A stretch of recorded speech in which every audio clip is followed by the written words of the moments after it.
Boa noite, domingo 24 de julho de 2022 e assim começamos a informar o país e outras partes do mundo através do Telenotícias. Automobilistas clamam pela melhoria das vias de acesso na cidade da Beira. Atores de cinema apontam para a falta de recursos como o principal motivo da degradação do patrimônio cultural no país. A Organização Mundial da Saúde declara a varíola dos macacos como emergência sanitária global. Líder da oposição queniana, Raila Odinga, e sua companheira de chapa, Martha Karua, continuam comícios à medida que as eleições gerais se aproximam. Essas e mais notícias a acompanhar nesta edição do Telenotícias, que está agora a começar. Seja bem-vindo.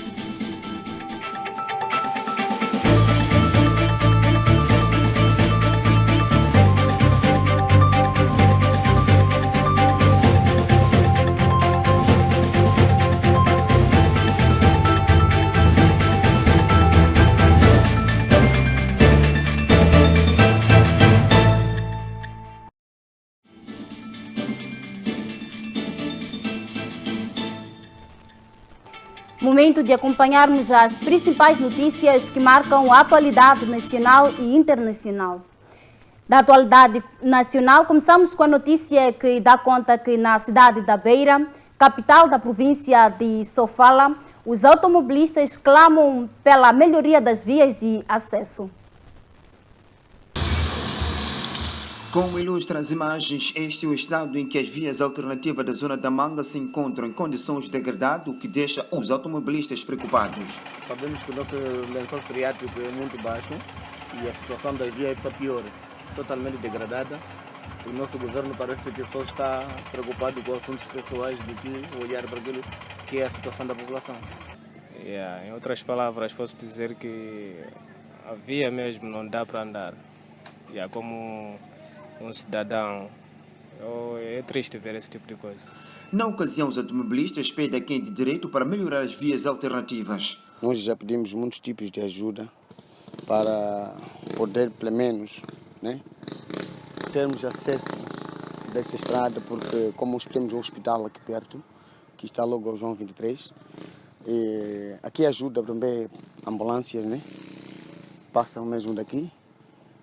E aquela vez, quando aquela estrada estava em reabilitação, a estrada, e praticamente não havia acesso da outra estrada, que vai diretamente a pessoas de nível. Praticamente carros da escola, e carros dos hospitais que dão acesso para muitos sítios, acabaram a usar essa estrada. Então, em menos de uma semana, a estrada ficou bem danificada.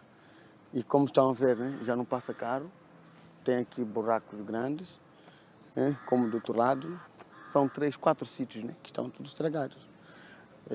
E assim, já pedimos muitos tipos de ajuda, pronto.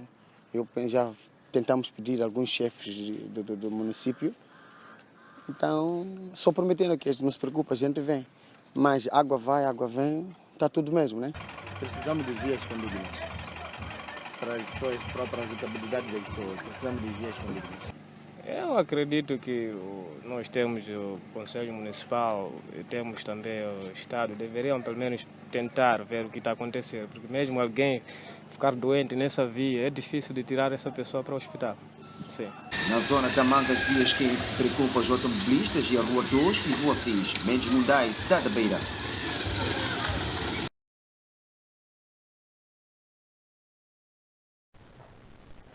Ainda na cidade da Beira, moradores do bairro de Xingussura removem lixo que estava acumulado há mais de 7 anos após a presença da nossa equipa da reportagem. Foi pela manhã deste domingo do mês em curso que a nossa equipe de reportagem recebeu a denúncia da existência do lixo acumulado desde 2015 sem a sua remoção, o que perigava a saúde da população residente no local. Chegado no local, via-se o estado que encontrava-se o resíduo sólido. Entretanto, com a presença da nossa equipe de reportagem da FTV, os moradores redobraram esforços com vista à remoção do resíduo sólido. Não tinha outro sítio para poder deitar lixo. Nós vimos aqui tinha uma cova, né? Aquele tempo de chuva, então criou um buraco aqui grande. Então, além de nós deixar aquele buraco, crianças tinham cair ali, não sei o quê. Nós começamos a pôr lixo. Mas não tem medo de doença? Temos medo de doença. Só que aí com aquele buraco que estava também aí, estava mal aquele buraco. Tínhamos que deitar aqui, não havia como. Tínhamos que deitar mais aonde? O quê? De lixo está lá. Não havia como, tínhamos que deitar aqui. Hoje por que resolveram?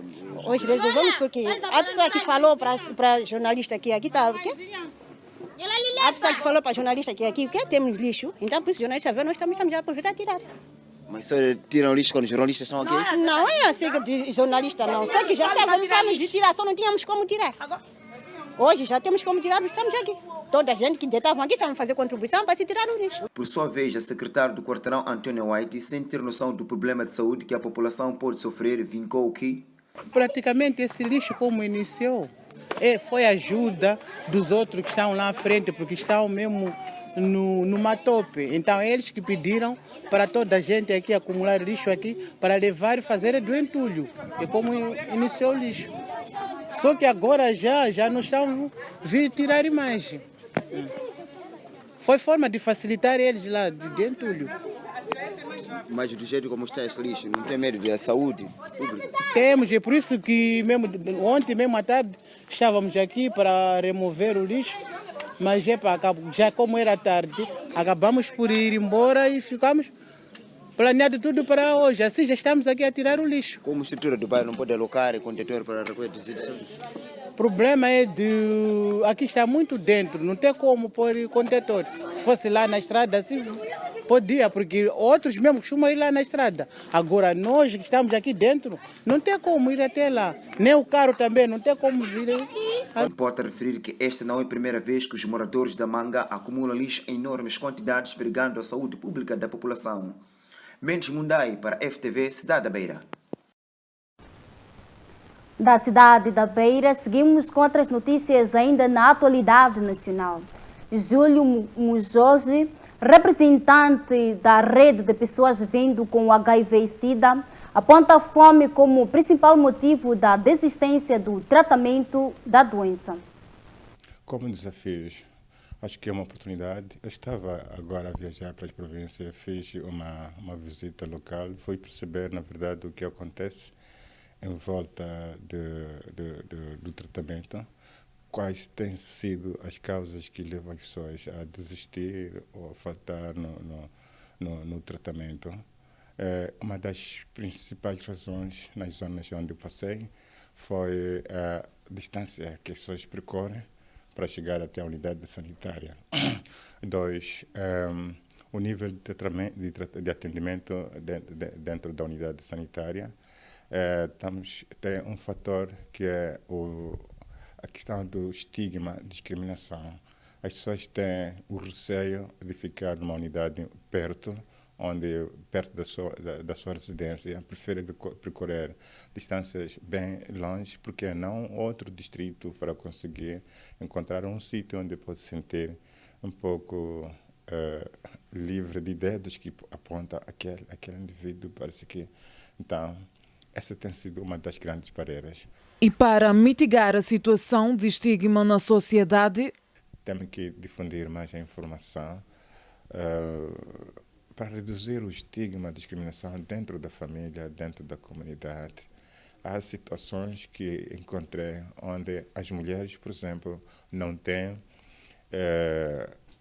a coragem de dar o seu resultado ao seu parceiro. Em momentos, por exemplo, da abertura da ficha pré-natal, não consegue levar o seu parceiro até a unidade sanitária fazer o teste. Então, isso acaba, de certa maneira, minando a aderência. Essa mulher que não consegue abrir ficha com o marido, mas ele está fazendo o tratamento. Para mulheres e homens com vergonha de encarar este fenômeno, Mujoji afirma: até que não se chamava de vergonha. O que fui encontrar não é vergonha, é desinformação, ignorância. não acreditar que este é um problema mesmo que está na família, na comunidade, que está no país. Nós precisamos juntar forças para combater. A magistrada Ana Sheila Maringula já é da categoria de subprocurador-geral depois de ter sido promovida num concurso com 8 vagas disponíveis.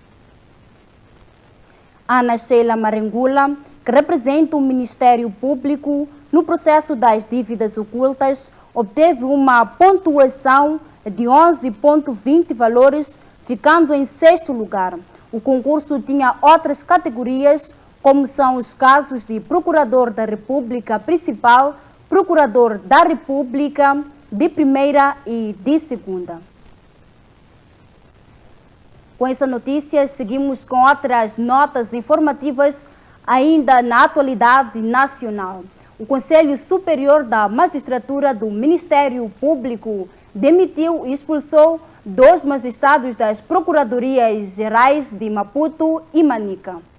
O de Maputo foi expulso por facilitar entrega legal de uma viatura apreendida a um cidadão e o de Manica por facilitar a soltura de um condenado em cumprimento de pena de prisão efetiva. Ambos são acusados de uso das suas funções em benefício próprio e em prejuízo de terceiros. O Conselho Superior da Magistratura do Ministério Público demitiu ainda uma assistente oficial de justiça afeto à Procuradoria Provincial da República em Sofala pelo uso das suas funções em benefício próprio e em prejuízo de terceiros, ao solicitar e receber valores monetários para facilitar o pagamento de caução de arguido preso. Moçambique pretende contribuir para a paz e segurança internacionais.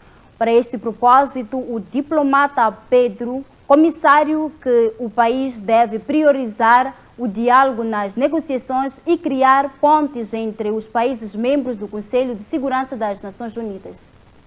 Os diferentes conflitos entre países surgem, segundo Pedro Comissário, representante permanente de Moçambique junto às Nações Unidas, do fracasso do multilateralismo e da falta de negociações pacíficas, o que pode propiciar consequências que alerta serem devastadoras. Vamos tentar trazer o assunto para o Conselho de Segurança. E Sua Excelência o Presidente da República declarou no lançamento da nossa candidatura o seguinte, e eu cito: a paz e a segurança internacionais estão no cerne da convivência entre povos e nações e constituem um dos principais objetivos da política externa da República de Moçambique. Após o país ter sido eleito há pouco mais de um mês, por unanimidade, membro não permanente do Conselho de Segurança das Nações Unidas, ressurgem os debates em torno dos desafios para não frustrar as expectativas dos 190 Estados-membros que depositaram confiança em Moçambique. Desde a independência, em 1975, Moçambique nunca tinha servido no Conselho de Segurança. Terceiro, a vontade nossa de Moçambique de trazer a sua experiência de negociação de conflitos ao órgão das Nações Unidas, que se dedica à paz e segurança internacionais. Segundo o comissário, Moçambique não só pretende tirar vantagens do Conselho de Segurança da ONU, como também quer ajudar a semear paz no mundo. E foi neste quadro que o nosso presidente e a nossa diplomacia conduziram consultas para que Moçambique fosse designado candidato, primeiro a nível regional da nossa região, mas podemos tentar também explicar um pouco a racionalidade da nossa candidatura. Eu enumerei algumas, podemos acrescentar outras. Mas, primeiro, fomos candidatos porque há um alinhamento e consonância entre a Constituição da República de Moçambique e os princípios e objetivos da Carta das Nações Unidas. Os atores de cinema apontam para a falta de recursos como o principal motivo da degradação do património cultural no país. Uma das principais ações do cinema é a capacidade de fazer o espectador emocionar-se e refletir no tocante às questões importantes que envolvem a nossa sociedade, como uma ferramenta muito poderosa para atingir as pessoas de maneiras diferentes. O cinema ensina tudo. E digo isto por quê? Porque o cinema acaba por ser o reflexo do que aquilo que a sociedade oferece. E no caso, não é o próprio cinema em si, são os filmes que ensinam. Porque os filmes são resultado de eventos, narrativas da própria sociedade. Quer sejam narrativas revolucionárias, narrativas sociais, narrativas emancipatórias, quaisquer tipo de narrativas são inspiradas naquilo que a sociedade oferece. Então, deste modo, os filmes que acabam por passar, quer sejam nos cinemas, como essa sétima arte, acabam por refletir aquilo que as sociedades são, foram ou pretendem ser, porque os filmes não são estáticos. Acho que nos filmes de ficção científica nós vemos coisas do futuro. Mas ninguém melhor do que os especialistas na área de representação para explicar-nos a razão de muitas salas de cinema e teatro deixarem de existir no país. Um dos grandes motivos mesmo foi o desaparecimento das salas. Então, o desaparecimento das salas fez com que as pessoas começassem a ficar desabituadas a ir ao cinema, porque já não têm onde ir. Então, as pessoas acabam inventando outras formas de poderem ver o filme. Com a história das redes sociais, o desaparecimento das próprias salas, então criou um vazio. Portanto, as pessoas já não podiam ir ao Cinema Império, porque está fechado. Não podiam ir ao Gil Vicente, porque está fechado. Não podiam ir ao Cineáfrica, porque está fechado. O Xenon também depois desapareceu. Então, isso fez com que as pessoas ficassem sem o hábito de ir ao cinema. Na verdade, nós temos 5 salas de cinemas abertas, mas isso deve-se à falta de investimento e à falta de fundos para a compra de filmes, para a manutenção das salas de cinema e não só. Portanto, elas tornam-se um bocadinho mais lucrativas com outras coisas, com outras agendas, vou dizer assim, e não do cinema, porque importar um filme é muito caro, fazer um filme cá também é muito caro e, portanto, ficamos sem ter o que passar e elas acabam ficando degradadas e, para evitar estas coisas, acabam transformando as nossas salas em outras coisas. Sim. É que não se pode fazer cinema sem dinheiro. Fazer cinema é muito caro, é extremamente caro. Sem falar daquilo que tem que se pagar aos atores. Só aquele equipamento, o aluguer de equipamento, o som, as câmeras, as locações, a alimentação. Em algum momento é preciso tirar as pessoas do seu conforto. Por exemplo, o meu último filme foi feito em Inhambane. Então tem que me meter no machimbombo, darem-me casa, darem-me alimentação. Então fazer cinema é de facto bastante caro e é preciso haver dinheiro. E muitas vezes vêm alguns técnicos que vêm de fora. Então esses também têm que ter transporte, têm que ter alojamento, têm que ter alimentação, os seus perdidos. Então, de facto, fazer cinema é muito caro e é preciso mesmo dinheiro. Então, com falta de financiamento, não é fácil. Nos dias atuais, a realidade é outra. Já não se leva namorada para o cinema. Por que será? Os jovens da atualidade apontam para a tecnologia que está cada vez mais avançada como um dos motivos que faz com que prefiram ficar em casa a ver o filme pelo computador ou outros dispositivos. Sim, é importante. Por quê? uma vez que nem todos nós temos facilidade de ter as plataformas para assistir filmes. Falo de Netflix, YouTube e outros streams que existem no país ou internacionais, sei lá. O cinema é importante para a nossa sociedade, sim. Sim, no meu ponto de vista é muito importante o cinema no nosso país. Por quê? Porque através do cinema nós podemos assistir aquelas nossas histórias passadas e não só. Podemos também nos divertirmos um pouco, indo para o cinema ver alguns vídeos e muito mais.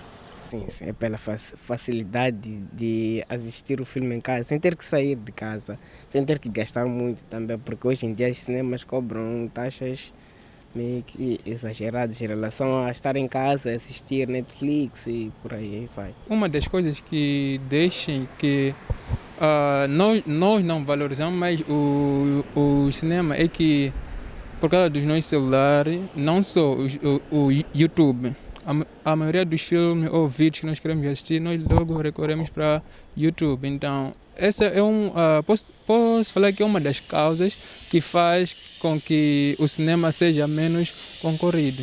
Por quê? Porque nós podemos obter muitos filmes através do YouTube do que indo para cinema. Então, tem uma boa importância, sim, mas só que nós não temos o costume de ir ao cinema, né? Pode ser temos, talvez com a facilidade da internet que nós temos, né? Acabamos preferindo ficar em casa, ver os filmes online, do que ir para uma casa de cinema. Para os galãs do cinema moçambicano, a Covid-19 impactou negativamente o setor do cinema, bem como de toda a indústria cultural, não só por ter sido encerrada nos primeiros meses do surgimento do inimigo invisível, mas também pela redução do número de espectadores por sala durante o cumprimento das medidas de mitigação da pandemia viral. Degradação do patrimônio cultural. Um assunto a acompanhar com mais detalhes no programa Grande Reportagem deste domingo, logo após ao Telenotícias. É chegado o momento de acompanhar a informação meteorológica para as próximas 24 horas. Vamos acompanhar a previsão do tempo, neste caso, para as principais cidades de Moçambique. Começando com a zona norte do país. Pemba vai registrar uma máxima de 25 graus Celsius, uma mínima de 20. Lixinga terá 22 de máxima e 11 de mínima. Nampula terá uma máxima de 27 graus Celsius e uma mínima de 14. Conforme se vê, o céu estará nublado para todas as cidades. É momento agora de sairmos para a zona centro do país, para igualmente podermos acompanhar a previsão do estado de tempo que poderá marcar o dia de amanhã. Quelimane vai registrar uma máxima de 26 graus Celsius, uma mínima de 15, com céu parcialmente nublado. Tete vai registrar uma máxima de 30 graus Celsius e uma mínima de 26, igualmente com céu nublado. Beira terá 26 de máxima, 15 de mínima. E Chimoio terá 25 de máxima e 11 de mínima, com previsão de céu limpo. Esta é a previsão do estado de tempo para as próximas 24 horas na zona centro do país, onde encontramos 4 cidades principais. Agora sim, passamos para o norte, ou melhor, passamos a acompanhar o tempo para a zona sul do país. Inhambane vai registrar chuviscos com uma máxima de 27 graus Celsius e uma mínima de 17. Xai-Xai, igualmente, poderá registrar chuva com uma máxima de 24, mínima de 17. E, por fim, Maputo poderá registrar céu parcialmente nublado com uma máxima de 23 graus Celsius e uma mínima de 16. Essa é a previsão do estado de tempo que vai marcar o dia de amanhã. E assim passamos a acompanhar a taxa do câmbio do dia de hoje, domingo 24 de julho de 2022. Começamos com dólar, que registra 63 meticais e 23 centavos a compra e 64 meticais e 49 centavos a sua venda. o rand registra 3 meticais e 75 centavos a compra e 3 meticais e 83 centavos a sua venda. O euro custa 64 meticais e 41 centavos a compra e 65 meticais e 69 centavos a sua venda. E por fim a libra custa 75 meticais e 66 centavos a compra e 77 meticais e 12 centavos à venda. Esta é a taxa do câmbio para o dia de hoje. Agora sim saímos para uma curta pausa. Voltamos em breve com mais notícias. Até já.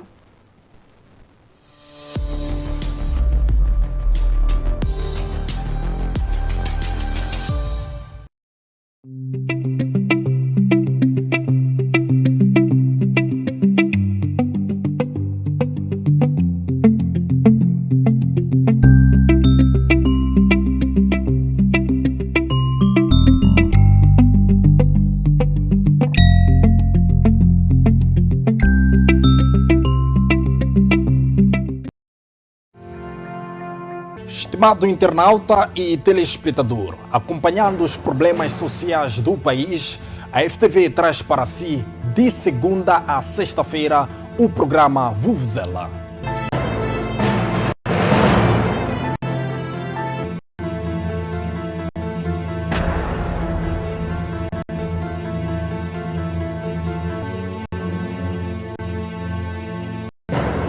Jornalismo dinâmico e responsável, trazemos as notícias do dia a dia dos moçambicanos. Desde casos candentes. Quem dominava essas tabelas pequenas era eu. Quem fazia os cálculos era eu. Essa é que é a confusão. Muito bem. Desculpa, meritíssimo, posso acrescentar? Só quero acrescentar para esta confusão ficar esclarecida. Debates e também reportagens na sua localidade. Esses gatunos, quando entram na cadeia, não ficam. Logo saem. Estou cansado, mas o chão está cheio, as nossas casas não tem onde dormir, não tem nada, é água só. Se paga aqui nesse bairro, não existe. Não existe se paga nesse bairro. Temos um encontro marcado das 12 às 3, de segunda a sexta-feira, aqui na FTV, na televisão que faz da sua visão uma realidade.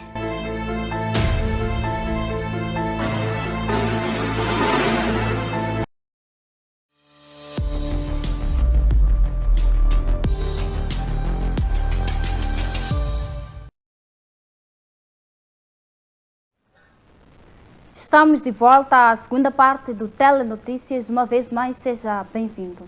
É chegado o momento de acompanharmos as notícias que marcam a atualidade além fronteiras. A Organização Mundial da Saúde declarou este sábado o surto da varíola dos macacos como uma emergência à saúde pública de preocupação internacional, com cerca de 17 mil casos em 74 países. Este é o nível mais elevado de alerta, pois estão já registrados cerca de 17 mil casos em 74 países. O anúncio foi feito pelo diretor da OMS, Tedros Ghebreyesus, em conferência de imprensa após a reunião do Comitê de Emergência para avaliar a evacuação da doença no mundo. A varíola dos macacos é há décadas endêmica em várias partes da África Central e Ocidental. Desde maio, espalhou-se para outras partes do globo, em especial para a Europa, onde estão agora 80% dos casos registrados e onde o risco de infecção subiu para um nível elevado, e para a América do Norte. O anúncio da Organização Mundial da Saúde surge um dia depois da Agência Europeia de Medicamentos ter recomendado a aprovação do alargamento da vacina Imvanex, usada no combate à varíola, para a proteção de adultos contra o vírus da varíola dos macacos, após estudos clínicos terem revelado que era eficaz e segura. A doença viral tem vindo a propagar-se principalmente em homens que fazem sexo com outros homens. No entanto, o diretor-geral da OMS fez questão de frisar que o estigma e a discriminação podem ser tão perigosos como qualquer vírus. o líder da oposição queniana Raila Odinga e sua companheira de chapa Martha Karua continuam comícios à medida que as eleições gerais se aproximam. Na cidade central de Muranga, a dupla abordou a corrupção, um dos principais temas dessas eleições, em um país onde, segundo o atual presidente Uhuru Kenyatta, 2 bilhões de shillings quenianos são perdidos diariamente por essa praga. Como lhe foi dito pela minha deputada Martha Karau, a corrupção é o pior inimigo do Quênia. Se você me eleger, eu mato um monstro, prometeu o candidato presidencial de Muranga. Enquanto sua vice-candidata presidencial, Martha Karau, disse que eles prometeram um governo que cuidasse dos recursos do país. O pentacampeão Odinga nunca chegou à cadeira presidencial, mas desta vez o político veterano de 77 anos espera um resultado diferente depois de escolher uma deputada que pode se tornar a primeira vice-presidente do sexo feminino. Uma escolha histórica e estratégia que pode chamar a atenção das eleitoras quenianas. Das eleitoras quenianas, que representam metade dos eleitores registrados. Eu apoio Raila, porque ele escolheu Martha Karau. Ele vai melhorar nossas vidas e a dos agricultores, disse Elizabeth Muranga, uma apoiadora do comício. Os comícios finais da campanha devem ocorrer em 6 de agosto, 3 dias antes das eleições de 9 de agosto. 24 horas não tinham se passado ainda na assinatura de acordos para permitir a exportação de cereais ucranianos e o porto de Odessa, um dos principais nesse processo, foi atacado pela força do Kremlin. No 150º dia da invasão russa da Ucrânia, iniciada 24 de fevereiro, faz este domingo 5 meses, o ato bélico russo, escassas horas após assinar um acordo com as Nações Unidas que o proibia, vem confirmar os receios de incumprimento por parte do Kremlin de quaisquer compromissos estabelecidos no âmbito da ofensiva no território ucraniano. O Comando Operacional do Sul da Ucrânia referiu que 2 mísseis cruzeiros atingiram um porto onde são processados cereais para exportação e outros 2 foram neutralizados pelas baterias antiaéreas, o que foi motivo de aplausos para quem assistiu da praia ao contragolpe da defesa ucraniana. Este ataque ao porto de Odessa vem confirmar os receios antecipados pelo presidente ucraniano logo após a ratificação dos acordos na Turquia. Volodymyr Zelensky afirmava ser claro para todos que poderá haver provocações da parte da Rússia e tentativas para desacreditar os esforços ucranianos e internacionais, mas dizia ser necessário confiar nas Nações Unidas. Por desacatar o Congresso dos EUA, júri decidiu punir aliado de Trump por se recusar a comparecer a depoimento e a fornecer documentos à comissão que investiga a invasão do Capitólio. Ele poderá cumprir até 2 anos de prisão. Ele foi considerado culpado por se recusar a comparecer a um depoimento e se recusar a fornecer ainda documentos requisitados pela comissão. Ele poderá ficar até 2 anos preso e ser obrigado a pagar uma multa de até $2.000. A sentença final ainda não foi divulgada. É a primeira condenação de um assessor próximo de Trump que ocorre como resultado da investigação sobre o ataque ao Capitólio. Bannon desempenhou um papel importante na bem-sucedida campanha presidencial de Trump em 2016 e é um líder do movimento de extrema-direita nos Estados Unidos. Ele foi nomeado estrategista-chefe da Casa Branca em 2017, cargo que exerceu por alguns meses até ser demitido e romper com Trump. Depois, os dois se reaproximaram. A defesa de Bannon tentou argumentar que ele havia se tornado alvo de um ataque com motivação política por parte dos democratas. Evan Corcoran, um dos seus advogados, disse: "A pergunta é, por quê? Por que Steve Bannon foi escolhido?" O Ministério Público rejeitou essa alegação e disse que o aliado de Trump tinha que ser responsabilizado por seu desacato à autoridade no Congresso e da comissão que investiga o ataque ao Capitólio. O Congresso tinha razões para acreditar que Bannon, que na época assessorava Trump de forma não oficial, estaria envolvido no planejamento e na arrecadação de fundos para ajudar o então presidente americano a tentar reverter o resultado da eleição de 2020 vencida por Joe Biden.